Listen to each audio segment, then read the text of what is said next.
BJP office से कुमार कुंदन हमारे साथ हैं। कुमार कुंदन, ये बताइए अभी वहां पर क्या हलचल है, क्या कुछ चल रहा है, एक एक तस्वीर दिखाइए जरा।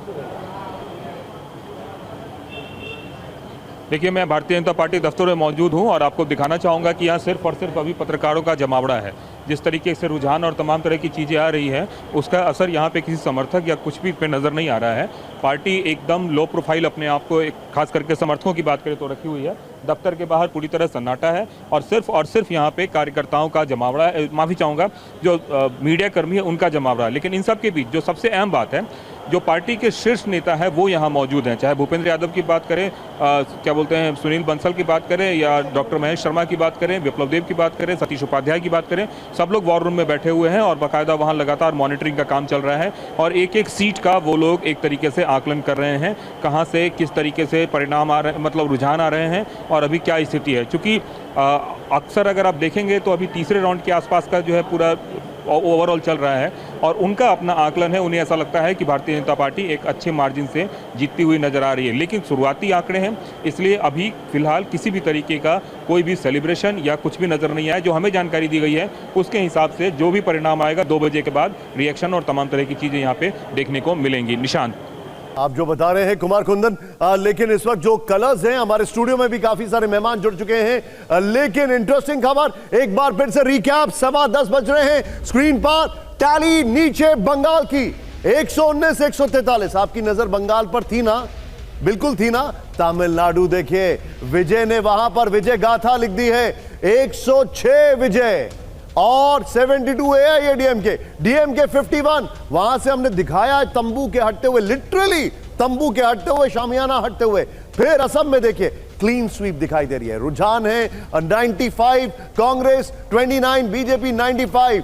और फिर पुडुचेरी की बात की जाए तो वहां पर भी बीजेपी की स्वीप होती दिखाई दे रही है। पुडुचेरी की अगर बात की जाए, तमिलनाडु आपको मैं दिखा चुका हूं, 106 विजय, अभी भी 12 दूर है मेजॉरिटी से, 12 अभी भी दूर है, अदर्स वहां पर है नहीं। लेकिन ये अगर यहां पर पुडुचेरी बीजेपी 22, कांग्रेस 6, अदर्स 1 यहां पर। फिर इसके बाद अगर बात की जाए केरलम, एलडीएफ 48, यूडीएफ 89, बीजेपी 3, पहले 6 को भी टच कर रही थी। स्टूडियो में मेहमान हमारे साथ हैं। शंभुनाथ जी, पहला टेक आपका, और मेरा आपसे सवाल बंगाल पर नहीं है, तमिलनाडु पर है, क्या कहेंगे आप इसको? तमिलनाडु में मुझे लगता है बहुत दिनों बाद या बहुत वर्षों बाद एकदम माहौल बदल गया। ठीक है, तब भी आते थे सिनेमा से लोग, करुणानिधि रहे हों या एमजीआर रहे हों, लेकिन एक लीगेसी थी डीएमके की जो चली आ रही थी अन्नादुराई से, वही मिली बाद में अन्ना डीएमके को, जो जिसमें वो जयललिता आई। लेकिन विजय ने एकदम माहौल बदल दिया, इतनी 67 के बाद से, इतने वर्षों बाद। सर, क्या ये सिर्फ स्टार पावर थी या लोगों में नाराजगी थी? लोगों में एक सनसनी पैदा कर दी थी डीएमके ने। मैं दिसंबर में, मैं विजय की बात कर रहा हूं। नहीं, जो डीएमके की सनसनी थी ना, डीएमके ने बहुत सारे अचानक उदयनिधि के बयान, खुद स्टालिन के बयान, वो कहीं ना कहीं लोगों को नाखुश कर रहे थे, उसका फायदा विजय ने उठाया। नहीं, लेकिन अगर विकल्प के तौर पर एआईएडीएमके को वैसे क्यों नहीं देखा? टीवी के पर भरोसा ज्यादा। एआईडीएमके में एक जो चमत्कारी नेता था वो जयललिता थी, वो अब समाप्त हो गई थी। एआईडीएमके कुछ कर भी नहीं पा रही थी। और उनके वो नेता जिन्होंने जयललिता की तस्वीर लगा के शपथ ली थी, वो डीएमके पे चले गए। लेकिन ये विजय ने चमत्कार किया और इसका फायदा इनको मिला। विजय के बारे में किसी ने नहीं सोचा था कि इतनी सीटें ले आ सकते हैं। अब जरा बंगाल के बारे में बात कर लेते हैं। एसआईआर की बात हुई, ये भी कहा गया कि बाहर से बहुत ज्यादा लोग ये सोचकर कि कहीं वो डिलीट ना हो जाएं, पहले वोटर कार्ड से, फिर राशन कार्ड से, और कहीं ऐसा ना हो डिपोर्ट हो जाएं। ये ज्योतिर्मय तालुकदार, आपके पास आ रहा हूं, ये आपको क्या दिखाई दे रहा है? ये 144 अभी एक क्यों दिखाई दे रहा है, 123 क्यों दिखाई दे रहा है? ओके, बंगाल के बारे में बात करने से पहले क्या मैं असम के बारे में भी एक बात कर लेता हूँ। मैं असम से हूँ। Okay, please go ahead. तो असम में जो आप देख पा रहे हैं कि क्लीन स्वीप की तरह दिख रहा है अभी असम में, जो है एक क्लीन स्वीप होने वाला है शायद। और ये सब लोग जानते थे कि हिमंता बिस्वा शर्मा वापस आएंगे, बहुत ही पावरफुल है, स्ट्रॉन्ग होल्ड है हिमंता बिस्वा शर्मा का। लेकिन उसमें एक दो चीज इंटरेस्टिंग है कि 3 गोगोई के बारे में लोग बात कर रहे थे, जो गौरव गोगोई जैसे है, बहुत ही पावरफुल है, डिप्टी लीडर ऑफ ओपोजिशन है सेंटर में। तो आप अभी देखेंगे ट्रेंड्स, अगर जैसे हम देख पा रहे हैं अभी, Gaurav Gogoi also is not winning easily, तो ही मे विन और he may lose. As per the first 2 rounds, right? तो ये गौरव गोगोई, अखिल गोगोई हम सब जानते हैं मूवमेंट से आए थे, बहुत ही बड़े लीडर थे सीए के कैप के टाइम। तो अखिल गोगोई भी इजीली शायद नहीं विन कर रहे हैं। तो ये एक्चुअली तो शायद 1-2 अपसेट्स भी हम देखेंगे कि जो 3 गोगोई की बात हो रही थी, गौरव गोगोई की बात हो रही थी प्रोस्पेक्टिव सीएम के तौर पे, तो शायद वो असम में शायद ना हो, तो वो एक इंपॉर्टेंट बात है। लेकिन एक दो इंटरेस्टिंग चीज है कि 1-2 अपसेट्स भी हम देख रहे हैं। Cabinet minister Ranjit Das who had changed his constituency, वो अपनी कंस्टिट्यूएंसी से दूसरे कंस्टिट्यूएंसी में गए थे, वो अभी ट्रेल कर रहे हैं against the left candidate, CPIM candidate who was the sitting MLA. तो 1-2 अपसेट शायद हम देखेंगे, लेकिन overall as we can see Assam clearly BJP. Jyotirmoy Talukdar बता रहे हैं हिमंता बिस्वा शर्मा लौटेंगे, ये एक्सपेक्ट किया जा रहा था, लौट भी रहे हैं। और स्थिति ये है कि यहाँ देखिए जोरहाट में बड़ा जोर लगाना पड़ रहा है और गौरव गोगोई वहां से भी पीछे दिखाई दे रहे हैं और लगता है हार जाएंगे। अब जरा हम सत्ता के चुंबक की तरफ चलते हैं। लेकिन निशांत का ऑब्जर्वेशन बहुत अच्छा कि अगर चुंबक है वाकई तो फिर करीब खींचते हुए भी वो दिखाई देना चाहिए। लेकिन फिलहाल यहां सीट्स पर निगाह रखिए। कांग्रेस और भारतीय जनता पार्टी पश्चिम बंगाल से लेकर केरल तक आपको लेकर चलते हैं। 123 25 सीट दूर, इधर सिर्फ 4 सीट दूर भारतीय जनता पार्टी 148 के फिगर से। अब जरा आइए आसाम पर। आसाम में अगर आप देखें 35 सीट दूर है कांग्रेस और उधर बहुमत ऑलरेडी अचीव किया जा चुका है। 95 पर भारतीय जनता पार्टी दिखाई दे रही है। तमिलनाडु 118, ये है हाफवे से एक ज्यादा, मतलब आधा अगर आप उसको करें और एक जोड़ दें तो 118 का फिगर आता है। 234 को आधा करके एक जोड़ें तो 73। एआईएडीएम के 45 सीटें दूर, टीवी के सिर्फ 12 सीटें दूर। ये 12 सीट वो अपने बूते जुटा लेगी या फिर कहीं से कोई आ रहा है समर्थन लेकर, ये बड़ा सवाल। 71 केरलम। इन 12 सीटों के लिए दिनेश कौन 9-2-11 कहां से होगा ये देखने। 12 सीटों के लिए 9-2-11 कौन कहां से होगा, क्या बात है। केरलम 71, 88 यूडीएफ, बहुमत ऑलरेडी अचीव किया जा चुका। उधर 49 एलडीएफ। अब तो लग रहा है ये दूर, बहुत दूर रह जाएंगे। मेरा सवाल यहां पर गौतम जी हमारे साथ है। गौतम जी, कंसिडरिंग बंगाल का ये हाल है, अभी मैं अभी की बात कर रहा हूं, 144 123 अगर आने वाले, क्योंकि 144 123 का जो डेटा हमारे पास आ रहा है वो डेटा किस बेस में से आ रहा है, वो है 280 293 नहीं है। कंसिडरिंग अभी ये हाल चल रहा है और कंसिडरिंग अगर बीजेपी सरकार बनाती तो अगर इस नंबर के आधार से TMC will always keep them on toes. वो तो होगा, एक बहुत ही स्ट्रांग ऑपोजिशन होंगे, ये तो है। अभी जो ट्रेंड जो है, ये तो बात सही है कि ममता टीएमसी के खिलाफ स्विंग दिखाई दे रहा है, लेकिन ये स्विंग फाइनली ये टैली में क्या तब्दील होगा, मुझे तो पहले शक हो रहा था कि त्रिशंकु की तरफ ना जा रहा है, क्योंकि कांग्रेस, वामपंथी और छोटे पार्टी को भी वो भी आगे चल रहा है, कुछ जगह पे ट्रेंड ऐसे भी आ रहा है। तो इसलिए अगर ये कंप्लीट यही ट्रेंड चलता रहेगा, कुछ लोग बता रहा है कि स्विंग है 5 to 6% swing against Mamata Banerjee, अगर ये होता है तो मेजोरिटी मार्क से। गौतम तो बस थोड़ी देर के लिए आपको रोक रहे हैं, बंगाल पर लौटेंगे, लेकिन जरा तमिलनाडु की तरफ वोट शेयर देखिए। ये जरा बड़ा इंटरेस्टिंग वोट शेयर है। सोचिए जरा, 1977 में एमजीआर को 30.4% वोट शेयर से 130 सीटें मिली थी, यहां पर डीएमके 30.4%, और अभी सीटें कितनी हैं हम सब देख रहे हैं, 50 के नीचे। टीवी के 37.7% वोट शेयर के साथ 100 के ऊपर है। और ये सब लोग जानना चाह रहे थे कि क्या, यही सवाल था, क्या टीवीके को 31% वोट शेयर मिलेगा। उनको 37% मिला है, लेकिन मेजॉरिटी नहीं मिल पा रही अभी। डीएमके 51 पे है अभी, डीएमके 51 पर, exact numbers. Thank you Dinesh. AIADMK close to 30%, लेकिन वेरी फार ऑफ, हाफ में 74 सीटें, 74 सीटें, वेरी फार ऑफ। ये बड़ा इंटरेस्टिंग वोट शेयर है।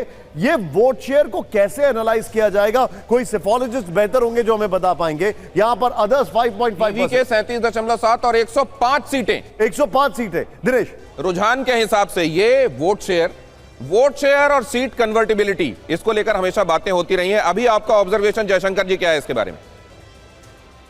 देखिए, साफ दिख रहा है कि बीजेपी की सरकार बनने जा रही है। वहां पर थोड़ा बहुत जो डिफरेंस रहेगा मेरे ख्याल से वो मैनेज कर लेंगे। जिस समय उनकी पहली रैली हुई थी उस समय जो जन समुद्र उमड़ा था, जो उसमें भगदड़ भी मच गई, काफ़ी लोग मर गए थे, तो उसी समय लगा था कि एक आकर्षण के बिंदु विजय बनने जा रहे हैं, टीवीके बनने जा रही है उनकी।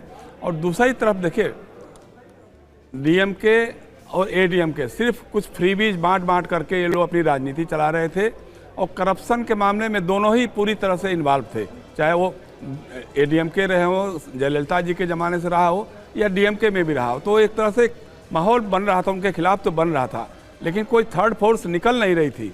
वो थर्ड फोर्स के रूप में विजय का इमर्ज हुआ और उन्होंने अपनी ताकत को दिखाई है। अब सबसे बड़ा आश्चर्यजनक यही है कि वोट परसेंटेज इतना कम होने के बावजूद। शंकर जी, एक इंपॉर्टेंट अभी एलिमेंट आया है, वो अपने दर्शकों के साथ साझा कर लें। इलेक्शन कमीशन की तरफ से जो अभी साझा किया गया है वो हम आपके सामने एज इट इज उस स्क्रीन को रख रहे हैं। ये देखिए जरा, अभी तक उन्होंने बताया कि कुल 91 सीटों के रुझान आए हैं और इसमें भारतीय जनता पार्टी 54 पर लीड कर रही है, ऑल इंडिया तृणमूल कांग्रेस 35 पर लीड कर रही है। और अब जरा आप इस मैप को भी देख लीजिए, और इसमें बताने की आवश्यकता नहीं कि ज्यादातर इसमें आपको सैफरन दिखाई दे रहा है। वो इस वजह से कि 91 सीटों के रुझान है, जिनमें से 54 पर भारतीय जनता पार्टी आगे है, 35 पर तृणमूल कांग्रेस आगे है। तो जाहिर है ब्लू आपको दिखाई दे रहा है, लेकिन बड़ा फेडेड, बहुत कम दिखाई दे रहा है। उसके मुकाबले सैफरन आपको ज्यादा दिखाई दे रहा है। कुल 91 सीटों के रुझान, 54 पर भारतीय जनता पार्टी आगे, 35 पर यहां पर एक इंटरेस्टिंग टेक ये है कि जो अभी तक के जो आप देख रहे हैं यहां पर ट्रेंड्स, वो इलाके हैं जहां बीजेपी का होल्ड है। जहां टीएमसी का होल्ड है वहां का ट्रेंड अभी आना, टीएमसी का होल्ड है, वहां पर अभी ट्रेंड आना बाकी है। एक्सेप्शंस यहां पर, और ये ईसीआई का डेटा है जो हम बता रहे हैं अपने दर्शकों को। तो कुल मिलाकर जो निशान बता रहे हैं वो ये बता रहे हैं। आप वो भी बता दीजिए जो आपने पॉइंट आउट किया था, एक्सेप्शन। इस बीच कुमार कुंदन हमारे संवाददाता, उनके पास कुछ बहुत आवश्यक इसी समय हमको बताने के लिए। बताइए कुमार। और उसके अलावा खीर कदम, और उसके अलावा डब्बों में क्या? देखिए इस वक्त दिनेश यहाँ पे मिठाइयों के पहुंचने का सिलसिला शुरू हो रहा है, और आप देखिए स्नैक्स जिसमें मिठाई और तमाम तरह की चीजें यहाँ पहुंची हैं। तो निश्चित रूप से शुरुआती रुझान जिस तरीके से सामने आए हैं, उसके बाद से दादा कितना खुशी है, क्या लेके आ गए? बहुत खुशी है, बहुत खुशी है। हाँ। मतलब बोल के हम लोग नहीं बता पाएंगे, इतना खुशी है। एक बात बताइए, इसमें तो नमकीन भी है, मीठा भी है, अभी भी कुछ गड़बड़ लग रहा है क्या? नहीं, कोई गड़बड़ नहीं है। हाँ। कोई गड़बड़ नहीं है। हाँ। लड्डू भी मौजूद है ना, उसमें लड्डू भी है बहुत। अच्छा, लड्डू भी है। कोई मतलब मीठा चीज, शुगर पेशेंट भी है, हाँ। लड्डू नहीं खा पाते, तो उनके लिए बिना शुगर वाला है मिठाई। नॉन शुगर भी लेके आए। हाँ। तो दिनेश देखिए, सब कुछ तैयार है, हम लोग का ख्याल रखा गया है। एक तरफ से लड्डू भी लेके आया गया है। कुमार कुंदन, इसमें मिठाई कौन सी है? संदेश है, रसगुल्ला है, क्या है मिठाई में? संदेश तो देखिए, ये संदेश है या क्या बोल रहे हैं? हम लोग तो जीत रहे हैं। हम लोग दादा, लड्डू लेके आए। दादा इस मिठाई का नाम क्या है? कार्यकर्ता है सब, उन लोग को खिलाएंगे। दादा इस मिठाई का नाम क्या है? ये मिठाई के पेड़ा संदेश है। संदेश के जो पॉपुलर संदेश है वो लेके आए हैं। काचा गोला है। जो रुझान है वो एक तरीके से संदेश है भारतीय जनता पार्टी के लिए। ये आपने गलत बताया। जो शुरुआती फैक्चुअली इनकरेक्ट इंफॉर्मेशन नहीं देंगे, वो काचा गोला था, संदेश नहीं था। एनीवे, बंगाल की हम बात बता रहे। आपने वहां पर दो चीजें देखी थी, एक था लवंग लतिका और दूसरा था काचा गोला। ये दो चीजें उस डब्बे में थी। एनीवे, ये तस्वीर आपके सामने बंगाल बीजेपी ऑफिस में जो जश्न है, ये देखिए जरा। अभी यहां पर रंग खेला भी चलेगा, क्या कहते हैं उसको दिनेश? रंग खेला ही कह लीजिए उसको आप। रंग खेला कहते हैं। सिंदूर खेला एक्चुअली होता है, सिंदूर खेला होगा। और लेकिन यहां पर थोड़ी देर में देखेंगे, क्योंकि BJP is inching towards majority अभी तक के रुझानों में। 145 और 122, 145 पर भारतीय जनता पार्टी और 122 पर तृणमूल कांग्रेस। ये इलेक्शन कमीशन ने हालांकि 91 सीटों का रुझान अभी तक दिया। एग्जैक्टली। और दिनेश एकदम मैथमेटिकली एकदम चीजों को दुरुस्त करते हुए यहां पर। लेकिन एक और बड़ी खबर आपके सामने, बंगाल में जो कलर्स हैं, और ये कलर्स को सब्सटैंशिएट करते हुए हैं कुमार कुंदन। क्या आप हमारे साथ बने हुए हैं अभी इन विजुअल्स के बगल में? अगर हम कुमार कुंदन को दिखा पाए तो। कुमार कुंदन, आप हमारे साथ हैं क्या? बिल्कुल मैं हूं, और मैं तस्वीरों में दिखाना चाहूंगा। एक बार फिर से अपने कैमरा पर्सन को बोलूंगा कि जो कुछ कार्यकर्ता हैं वो उत्साहित कार्यकर्ता यहां पे पहुंचे हैं और अपने साथ तमाम तरह के दादा किस ये खाने का सामान और सब कुछ लेके आए। मुंह मीठा अभी से शुरू हो गया है? अभी हो गया। अच्छा, खा भी रहे हैं आप? हाँ, ये क्या क्या मिठाई लेके आए हैं? लड्डू है, मिष्टी है, कचौरी है, नाश्ता। लग रहा है कि पार्टी जीत जाएगी, अभी भी संदेह है? अभी है, हो गया, हमारा जीत गया। हमारा आपको लग रहा है जीत जाएगा? दादा अभी भी संदेह है या जीत जाएगा? लग रहा है सब जीत जाएगा। 100% जीत जाएंगे हम लोग, 100% एकदम। आपकी बार 200 पार, कम से कम 200 पार हो जाएगा। बीजेपी सरकार बनाएगा, इसलिए कोई परेशान हुआ नहीं। बीजेपी 100% 2026 में बंगाल में सरकार बनाएगी। बंगाल पर लौटेंगे, लेकिन जरा तमिलनाडु की तरफ वोट शेयर देखिए। ये जरा बड़ा इंटरेस्टिंग वोट शेयर है। सोचिए जरा, 1977 में एमजीआर को 30.4% वोट शेयर से 130 सीटें मिली थी। यहां पर डीएमके 30.4%। और अभी सीटें कितनी हैं हम सब देख रहे हैं, 50 के नीचे। टीवी के 37.7% वोट शेयर के साथ 100 के ऊपर है। और ये सब लोग जानना चाह रहे थे कि क्या, यही सवाल था, क्या टीवीके को 31% वोट शेयर मिलेगा? उनको 37% मिला है, लेकिन मेजॉरिटी नहीं मिल पा रही अभी। डीएमके 51 पे रहे अभी। डीएमके 51 पर, exact numbers. Thank you Dinesh. AIADMK close to 30%, close to 30%, लेकिन वेरी फार ऑफ, हाफ में 74 सीटें, 74 सीटें, वेरी फार ऑफ। ये बड़ा इंटरेस्टिंग वोट शेयर है। ये वोट शेयर को कैसे एनालाइज किया जाएगा? कोई सेफोलॉजिस्ट बेहतर होंगे जो हमें बता पाएंगे। यहां पर अदर्स 5.5%, के 37.7 और 105 सीटें, 105 सीटें। दिनेश, रुझान के हिसाब से ये वोट शेयर और सीट कन्वर्टिबिलिटी, इसको लेकर हमेशा बातें होती रही हैं। अभी आपका ऑब्जर्वेशन जयशंकर जी क्या है इसके बारे में?